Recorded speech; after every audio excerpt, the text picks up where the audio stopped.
Well, hello and how are you? Hey friends, welcome to the Shen Show. I am your host, Shenandoah Briscoe, coming to you from right here in St. Charles, Missouri. Hey, you know what? Today's Friday, July the 3rd, 2020. Got a happy birthday shout out going out to Greg Murphy.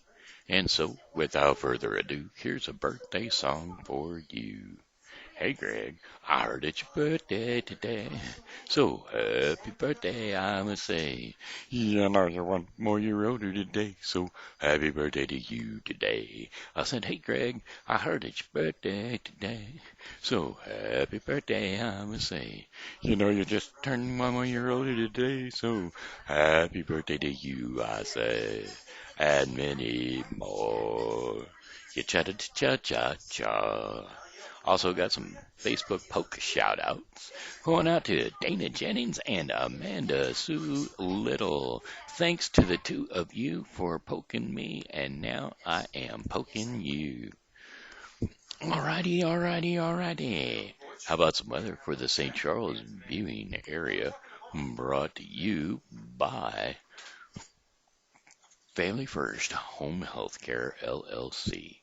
That's right, Family First Home Healthcare LLC can be reached at Family 1ST Home Health. That's HHC.com or Family 1ST HHC at gmail.com. Either one, you can put in your application or possibly fill out an application online right then and there. So go ahead and put your applications in at Family First Home Healthcare.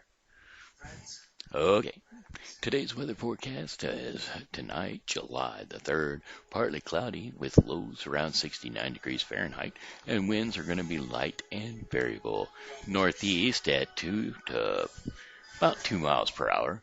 And then Saturday, July the 4th, partly cloudy skies in the morning will give way to cloudy skies during the afternoon. Highs around 92 degrees Fahrenheit and winds east to northeast at 5 to 10 miles per hour. Saturday night, a few clouds from time to time. Lows near 70 degrees Fahrenheit. Winds are going to be light and variable at northeast at about 5 miles per hour. Sunday, mostly sunny skies. Highs around 93 degrees Fahrenheit and winds east to northeast at 5 to 10 miles per hour. Clear skies, lows around 71 degrees Fahrenheit and winds light and variable. East at about 4 miles per hour.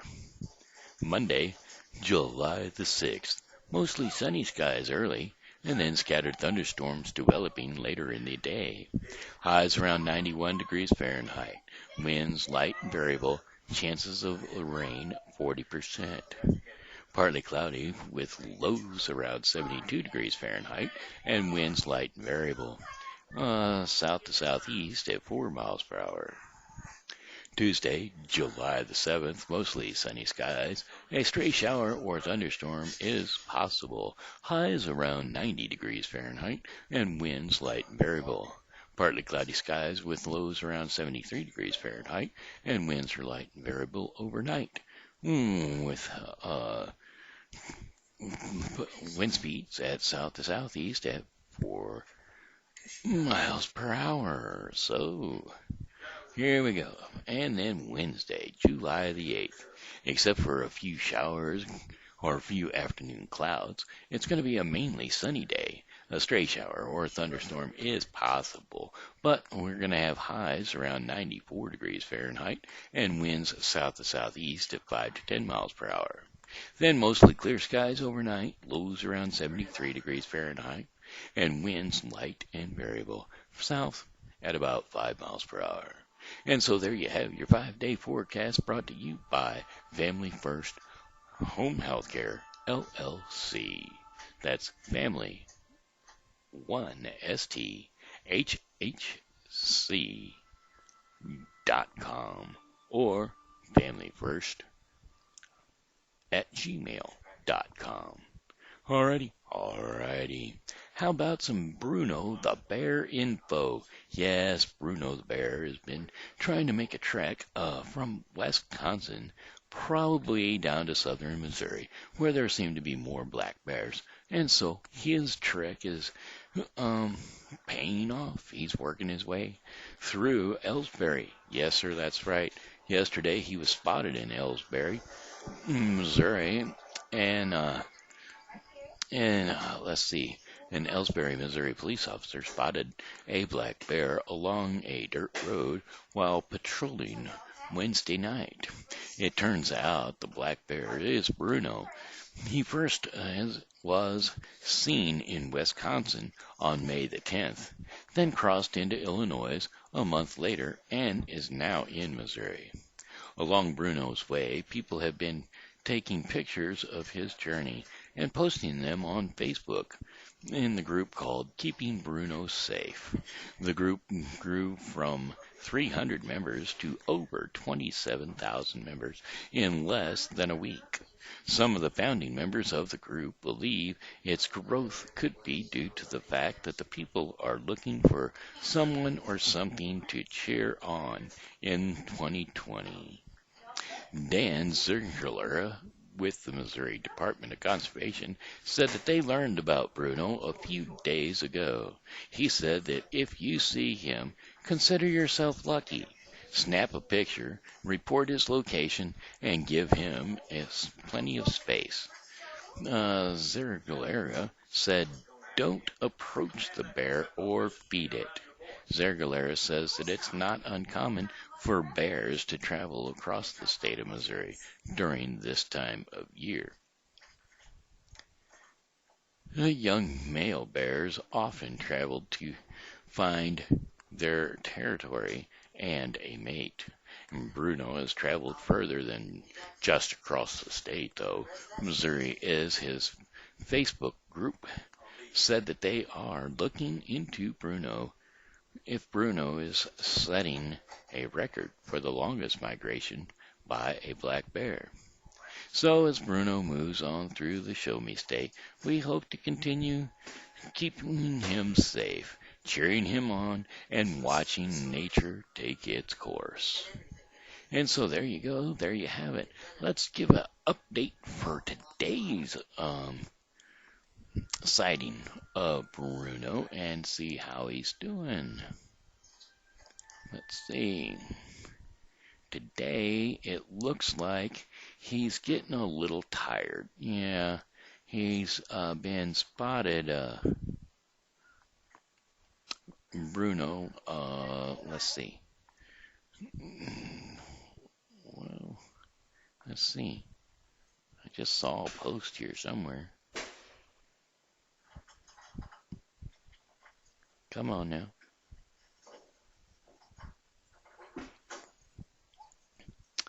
All right, well, let's see. He's out in the middle of the field. We found Bruno. How awesome. He walks a little and then just plops back down. Yeah, he's a little tired and has been a little tired for the last few days. Well, with a trek like that, he might be kind of getting winded. But it does seem that he's following the river so that he can get access to water. But you know how that goes. You can lead a bear to water, but you can't make him drink. What? Oh, yeah, that's a horse. Yeah, let's see. There is more information down below here on how he's doing. Somebody said that he was a little tired yesterday and that, he's having a few issues with his progress due to the fact that he was a little tired. So where are we going? There, that's where we want to go. News updates. After you're outstanding.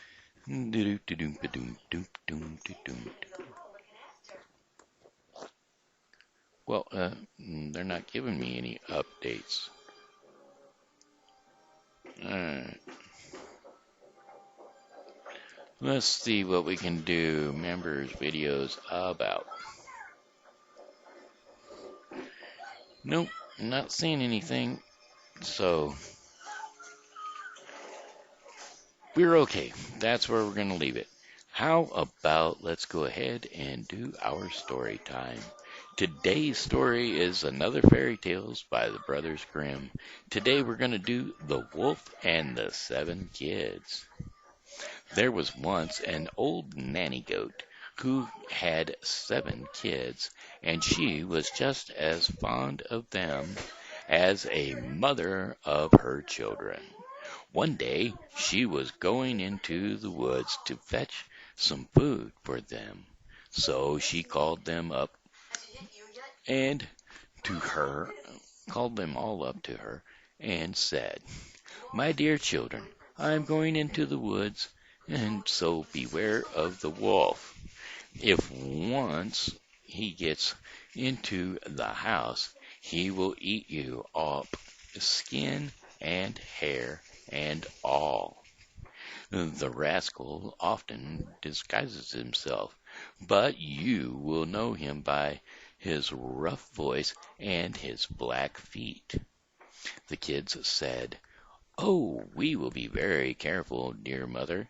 You may be quite happy about us." Mm, beating tenderly,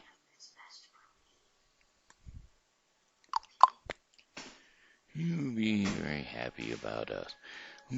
Relating tenderly, the old goat went off to her work. Before long, someone knocked at the door and cried, "Open the door, dear children. Your mother has come back and brought something for each of you."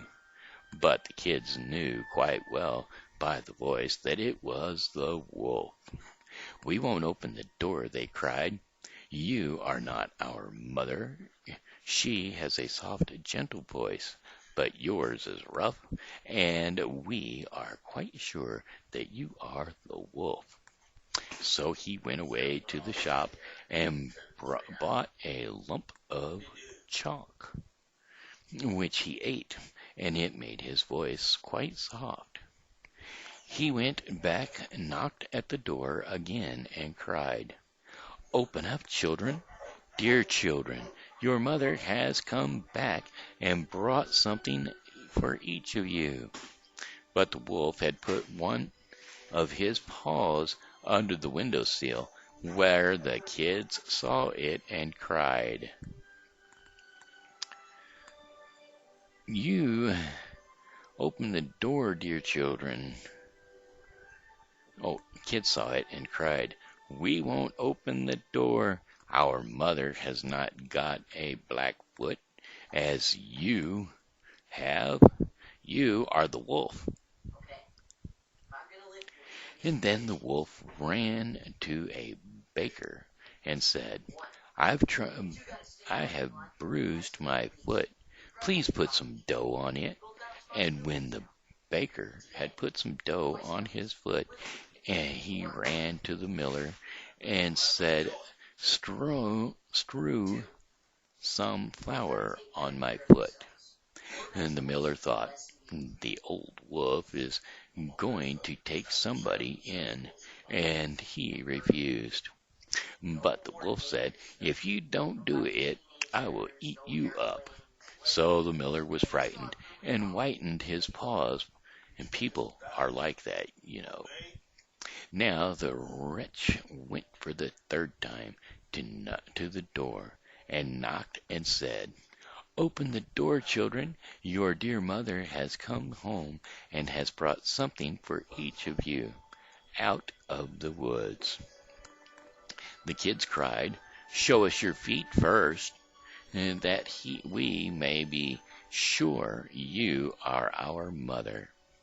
He put his paws on the window sill, and when they saw that they were white, they believed all that he said, and opened the door.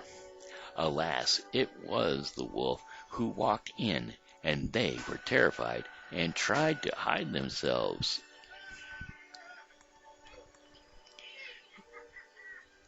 One ran under the table, the second jumped into bed, and the third one into the oven. The fourth ran into the kitchen, the fifth got into the cupboard, the sixth into the washtub, and the seventh hid in the tall cloak case. But the wolf found them all but one, and made short work of them. He swallowed one after the other, except for the youngest one in the cloak case, whom he did not find. When he had satisfied his appetite, he took himself off and lay down in a meadow outside, where he soon fell asleep. Not long after, the old nanny goat came back from the woods. Oh, what a terrible sight met her eyes! The house door was wide open, tables, chairs, and benches were overturned. The washing bowl was smashed to atoms, the covers and pillows torn from the bed, and she searched all over the house for her children. But nowhere were they to be found. She called them by name one by one, but no one answered. At last, when she came to the youngest, a tiny voice cried, "I am here, dear mother, hidden in the clock case." She brought him out, and he told her that the wolf had come and devoured all the others. You may imagine how she wept over her children. At last, in her grief, she went out, and the youngest kid ran by her side. When they went into the meadow, there lay the wolf under a tree, making the branches shake with his snores. They examined him from every side, and they could plainly see movement di- within his distended body. Ah, heavens, thought the goat, it is possible that my poor children, whom he ate for his supper, should be still alive. She sent the kid running to the house to fetch scissors, needles, and thread. Then she cut a hole in the monster's side, and hardly had she begun when a kid popped out his head, and as soon as the hole was big enough, all six jumped out, one after another, all alive, and without having suffered them, and without having suffered the least injury, for his great greed, the monster had swallowed them whole. You may imagine the mother's joy, and she hugged them and skipped about like a tailor on his wedding day. At last she said, "Go and fetch some big stones, children, and we will fill up the brute's body while he is asleep."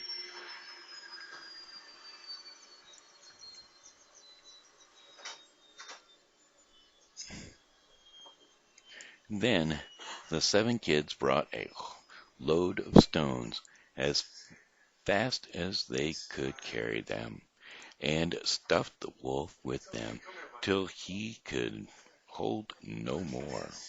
The mother quickly sewed him up without his having noticed anything, or even moved.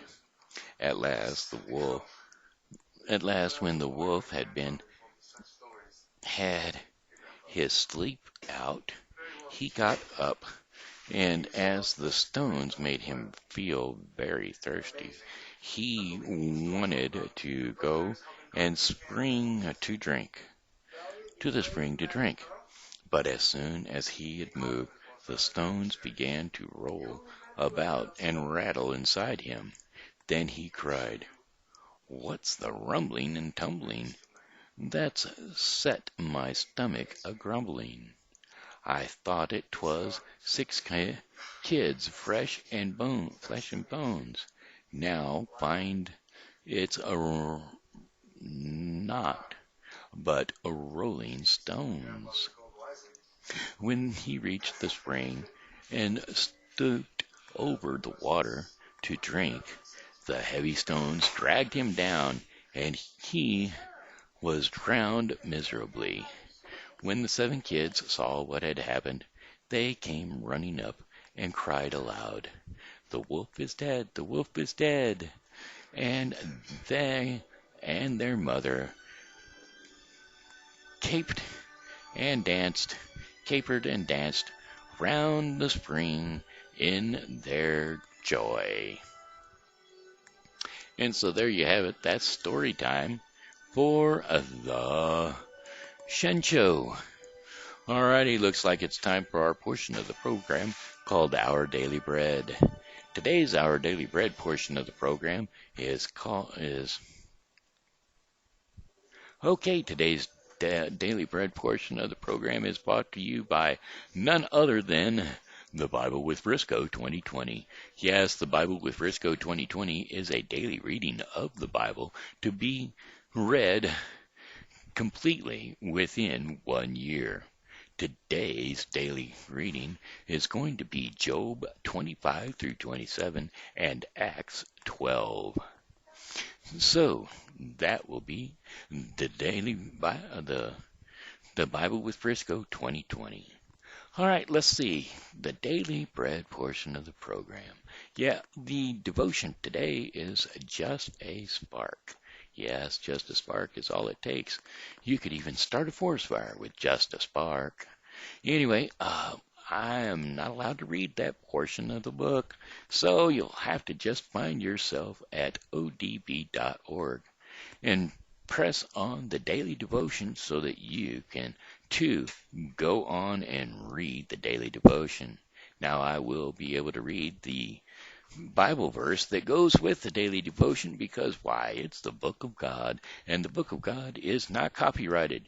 It's available to each and every human being on the planet Earth. So here we go. James 3, 1 through 6.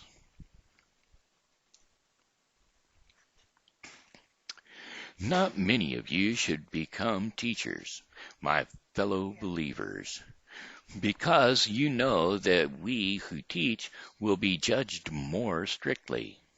We also stumble in many ways.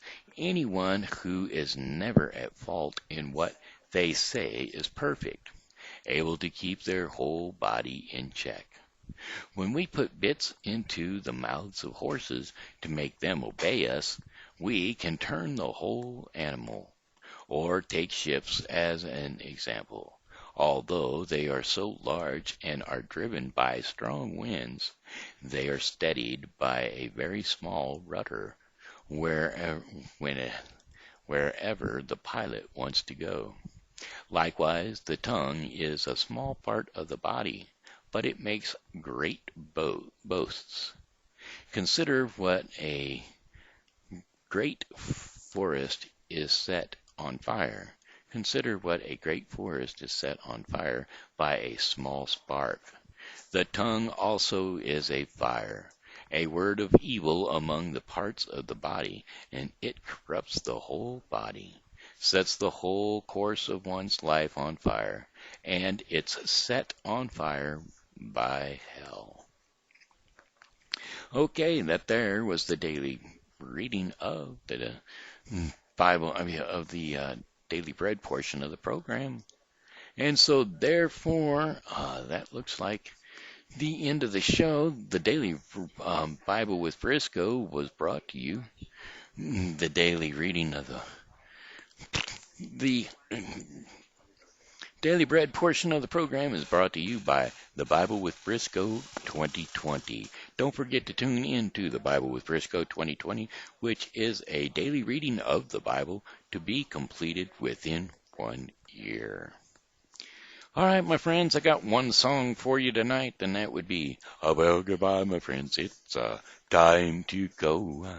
I said goodbye, my friends, it's time to go. I hate to leave you, but I really must go. So goodbye, my friends, goodbye. This here has been Shen Briscoe saying hello and how are you? And thanks for tuning in to the Shen Show. And as always, God loves you and so do I. So be blessed in Jesus' mighty name and come back and see me tomorrow because, well, hey, I'll be here and I hope that you are too.